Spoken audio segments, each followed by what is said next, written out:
I was just there to babysit. But I never expected to plunge the two most powerful men in the city into a deadly war because of me. Emily Carter never thought her life would take this turn. The 25-year-old, a recent graduate of Illinois State University, had spent her youth dreaming of becoming a preschool teacher in a small town. But reality was always more complicated than dreams. After dozens of applications went unanswered and her savings dwindled, Emily decided to leave her hometown, packed a suitcase and a heart full of hope to start over in the city that never sleeps. New York. A job as a nanny for a wealthy family was the last thing she expected, but it was her only option when the bills were piling up. She was referred to Grant Weston, a secretive billionaire financier, widower, who lived with his young son in a luxurious penthouse on the Upper East Side. Emily was asked to come in for an interview on a cold Tuesday morning. From the first time she met Grant, Emily felt something was different. The tall, well-dressed man in a charcoal gray suit was nothing like the bosses she had imagined. He spoke little. His eyes were a bit cold, but not impolite. Next to him was a 4-year-old boy named Noah, with round blue eyes and a shy yet indescribably adorable smile. Emily bent down and gently extended her hand. "Hi, Noah. I'm Emily." Strangely, the boy smiled. And at that moment, Grant looked at her a little longer. It was the first look of concern. Emily was accepted the same day. Things went smoothly for the first few weeks. Grant was rarely home, busy with meetings and business trips. Emily spent most of her time playing with Noah, teaching him to read, drawing, and taking him to the park every afternoon. Though quiet, Grant would stop by the baby's room in the evenings and watch silently as Emily read fairy tales to Noah. She didn't know since when the way he looked at her seemed to no longer be just observing a maid. Then one weekend night, Grant hosted a small party at his house for a few business associates and close friends. Emily had no intention of showing up until Grant knocked on her door. "You can help watch Noah in the living room just for tonight, and, if possible, wear something other than your usual uniform." That was the first time he called her sister. Emily was confused, but she agreed. She put on the only cream-colored dress she owned, put on some light makeup, and took Noah down to the living room. The air was filled with laughter, clinking glasses, and bright yellow lights. Successful men, elegant women, all very different from Emily's world. And then he appeared, Ethan Hale, Grant's longtime best friend and well-known business partner in the financial world. Unlike the composed Grant, Ethan entered like a gust of wind. Slightly messy curly hair, sparkling eyes, a smile that never left his lips. When his eyes met Emily's, he stopped. "Grant, who is this?" Ethan asked, his eyes never leaving her. Grant glanced at Emily, a little hesitant. "Noah's babysitter, Emily Carter." "Babysitting?" Ethan chuckled. "Well, I guess I need someone like you for my naughty nephew." Emily smiled and was about to leave when Ethan walked over, handed her a glass of juice and poured it for her from his own glass. "Don't go yet. I really want to know how a gentle girl like you can survive in a world of dry people like us." She blushed. Throughout the party, Ethan seemed to have an invisible pull, trying to find ways to talk to her, making her laugh, while Grant just silently watched from afar. But the look in his eyes at that time, there was something indescribable. Since that night's party, Emily's life has not been as peaceful as before. She realizes that something has changed, not only in the way Grant looks at her, but also in the new man who appears, Ethan Hale. Ethan was the type of guy who made every girl turn their heads. His charm radiated from the way he spoke, the confidence in his every move, and most of all, his ability to make others feel special. But Emily had never been the type to be attracted by looks or fame. She liked simple, sincere things, things close to her own little world. So when Ethan sent her first text after the party, she was confused. "It was nice meeting you, Emily. If you have a free dinner sometime, I'd love to hear about the book you're reading to Noah." Emily hesitated, but she couldn't deny that she smiled when she read the news. Ethan didn't ask about where she went to school or why she was a babysitter. He asked about her thoughts, and the little things that made her happy. A week later, he invited her to dinner at a small Italian restaurant in Soho. Not a fancy place, but a cozy corner with candlelight, the smell of garlicky pasta and soft jazz playing in the background.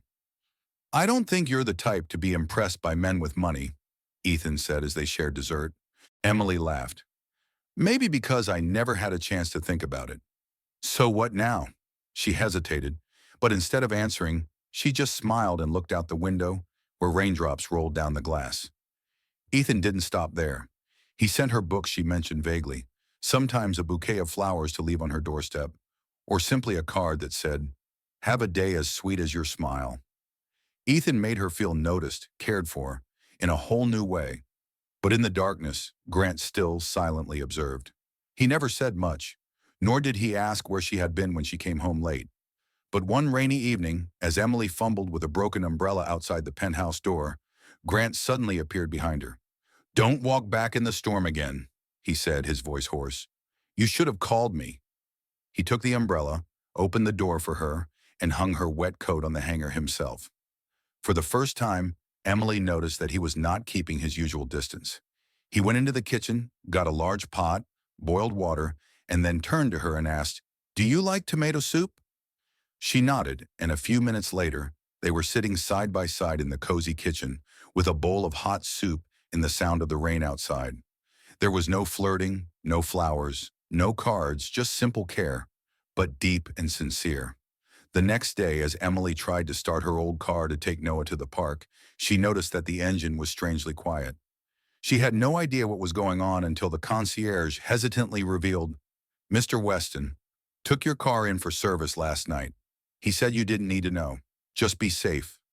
Emily stood there stunned, not because of what Grant had done, but because he hadn't said anything.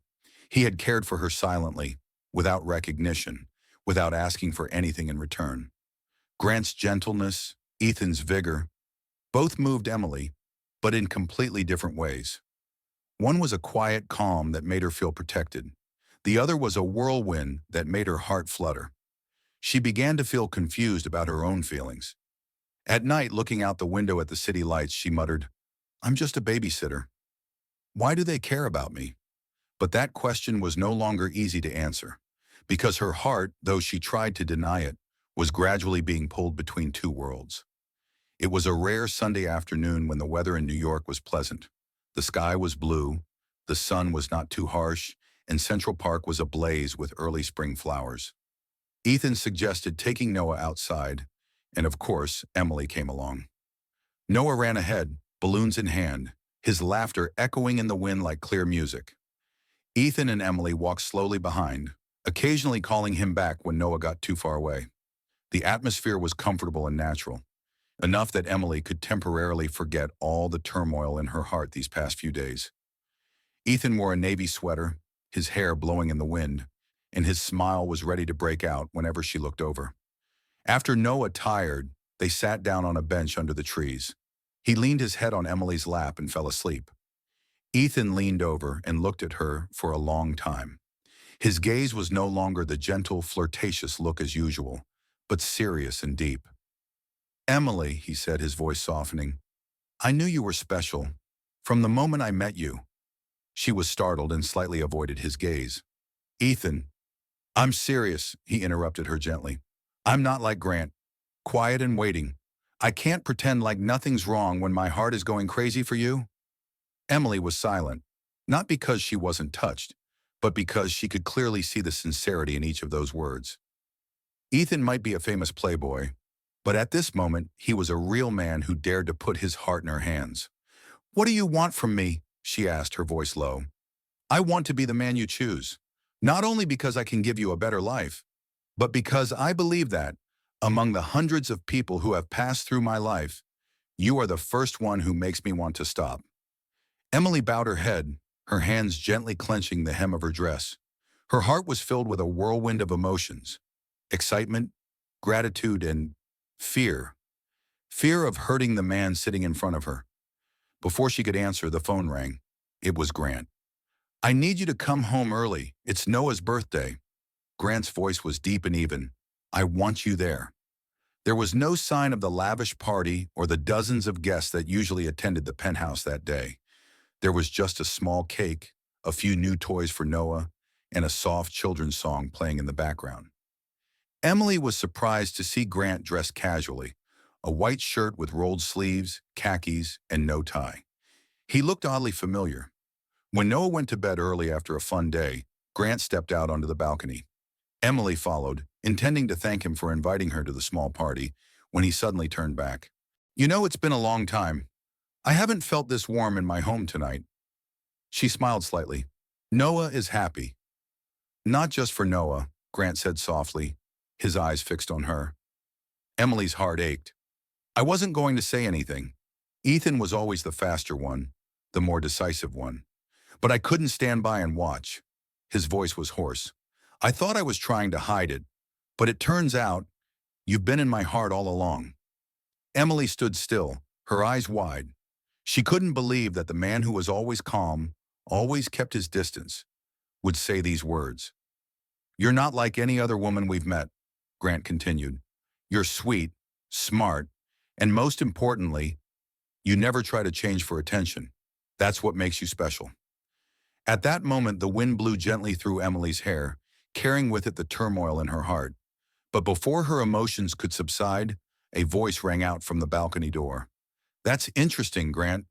They both turned. Ethan stood there. His face was devoid of its usual smile. You waited for me to speak first, then you dared to say it. Grant looked at Ethan, his eyes unwavering. I waited, because I thought I could let go. But this time, I can't back down. The atmosphere was tense. Two men, two friends who had trusted each other for years, now faced each other as if they were fighting over the same most precious thing. Emily was stunned. Her eyes widened, her heart ached. She didn't want to be the cause of their rift. She didn't deserve to be hurt like this. I don't know what to do, she whispered, backing away.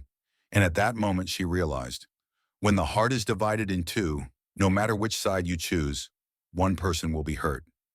After a night of emotion and confrontation between two men, Emily couldn't sleep. She sat alone on the windowsill, watching the city lights flicker like her heart. Sometimes bright, sometimes dark. Outside, the wind was still blowing, but inside her heart, it was like a storm. She thought of Grant, his deep eyes, his deep voice, his every word seared into her heart. He wasn't as hasty or passionate as Ethan, but he made her feel heard, understood. Then she remembered Ethan, his bright smile, his sincere eyes. He didn't hide his feelings. He was always the first to reach out and pull her toward the light. Two men, two different ways of loving, and she, Emily, a babysitter who once thought she was nothing in their world, now stands in the middle of a whirlwind of mixed emotions, conflicts, and pressures. That night she wrote a letter. Her handwriting was shaky, but every word was the truth from her heart. I need time to think. I'm not a prize in a competition. She placed the letter on the table next to Noah's teddy bear. Her heart ached as she thought of the boy, the only person who had ever made her feel home. But she knew that if she stayed, things would only get more complicated. Emily returned to her hometown, a small town more than 5 hours outside of New York. Her mother's old wooden house was nestled in a field of wildflowers. Her mother, Linda, was still the same. Slightly built, her gray hair tied back in a bun, her gentle smile able to soothe broken dreams. You're tired, aren't you? Her mother asked, pulling her into her arms. Emily said nothing. She just nodded, resting her head on her mother's shoulder, letting her tears soak into the old shirt, which smelled of familiar mint. She started teaching at a local elementary school. The kids didn't wear fancy uniforms or drive to school, but there was something real about them, just like she had. She woke up to bird song instead of the phone every morning. She taught math, told fairy tales, and occasionally received wildflowers picked by her students. There were nights when she still dreamed of Noah, of the warm kitchen where he sat playing with her, or Ethan's laughter echoing down the hallway, or Grant's eyes on her as they stood on the balcony. The memories were indelible, but they no longer hurt like they used to. Then the letters came, from Grant, every week, as regular as his heart beat silently for her. Not pleas, not lines of blame, just little things. Noah just learned how to tie his shoes. The neighbor's cat snuck into the yard again. Today he baked a pie, and it burned in the middle, but Noah ate it anyway. Sometimes just a few lines. sometimes a whole page, but they all have the same rhythm, sincere, quiet, and unforced. Emily kept them all in a wooden box under her pillow. Every time she read them, it felt like someone had placed a gentle hand on her heart, warm and gentle. One afternoon after class, she saw a silver-gray sports car parked in front of the school gate. Ethan stepped out. He wasn't wearing anything fancy, just a black t-shirt and jeans, but he was as radiant as the first time she'd seen him in the office lights. "I miss you," he said, without beating around the bush. "Ethan, I don't know how you found me. I can find anything, but I can't make you love me if it doesn't come from your heart." Emily looked into his eyes, the same light, the same warmth, but this time she felt more clearly than ever. There was a distance that neither of them could reach. "I can wait as long as it takes," Ethan said, trying to smile. "I just need you to know that." Emily didn't answer. She just nodded, as light as a leaf. Ethan got into the car. The window rolled down. "I love you, Emily.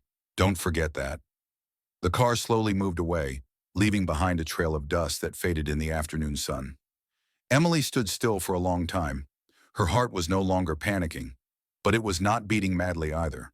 And that's when she realized, between choices, sometimes the most important thing is to recognize yourself. A year passed in the blink of an eye. Emily's life in the small town was as regular as the school bell every morning. Teaching, making tea, reading in her mother's flower garden. No more fancy parties, no more flashy lights of Manhattan, and no more evenings sitting quietly in the living room of the mansion, waiting for someone's familiar footsteps. But sometimes, on rainy nights, she would open the old wooden box and take out any of the dozens of letters Grant had sent her. For some reason, every time she read it, tears would fall, as if there was something in her heart that she still couldn't let go of. One spring day, the principal called her into his office.